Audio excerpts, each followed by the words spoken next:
যে 4 ঘন্টা পরে দেখা যাবে ছাত্রদল প্রেসিডেন্ট কমেন্টস করেছে, তখন মানুষ ভাববে যে এটা 4 ঘন্টা পরে কেন। আমি তো ইনস্ট্যান্ট কমেন্টস করেছি। এই গুপ্ত রাজনীতির সুফলটা কি? তাদের গুপ্ত রাজনীতির সুফল হলো বুয়েট, ঢাকা বিশ্ববিদ্যালয়ের সহ সকল বিশ্ববিদ্যালয় কলেজের সোশ্যাল মিডিয়ার যে প্ল্যাটফর্মগুলো রয়েছে সেগুলো দখল করা, এবং সেখানে শিবিরের নাম আসবে না। তো সেখানে নাম আসবে কারা?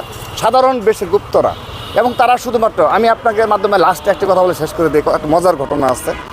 তো আমি ঢাকা বিশ্ববিদ্যালয় শিক্ষার্থী সংসদ 2 গ্রুপে আমিও অ্যাড রয়েছি। তো অ্যাজ এ প্রেসিডেন্ট আমি এই পর্যন্ত কখনও কমেন্টস কিংবা লাইক করিনি।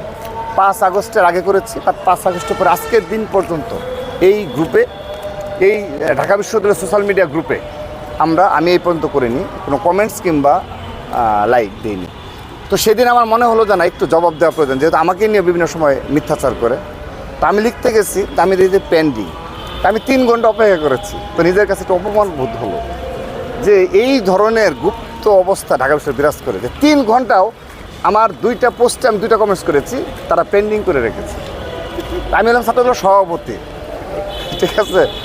তো এই হলো বর্তমান চিত্র, ঠিক আছে? আমরা কি এসব বুঝি না? এগুলো আমরা নিজেদের অনেক মেধাবী মনে করে।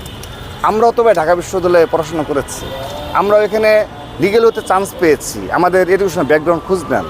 তো নিজেদের এত তারা মেধাবী মনে করে এই সবগুলো সোশ্যাল মিডিয়া প্ল্যাটফর্ম তারা দখল করেছে। মানে আমার যেখানে বাক স্বাধীনতা নেই, আমি ছাত্রদলের সভাপতি হিসাবে যেখানে কমেন্টস করতে পারি না, পেন্ডিং করে রাখে 3 ঘন্টা, পরে ডিলিট করে দিয়েছি। আমি জানি যে এটা তো একটা হাস্যকর বিষয় দাঁড়াবে যে 4 ঘন্টা পরে দেখা যাবে ছাত্রদল প্রেসিডেন্ট কমেন্টস করেছে, তখন মানুষ ভাববে যে এটা 4 ঘন্টা পরে কেন। আমি তো ইনস্ট্যান্ট কমেন্টস করেছি। তো এই হলো ঢাকা বিশ্ববিদ্যালয়ের সহ সকল শিক্ষা প্রতিষ্ঠান সোশ্যাল মিডিয়া প্ল্যাটফর্মগুলো রয়েছে না, এর প্রকৃত চিত্র আমি তুলে ধরলাম।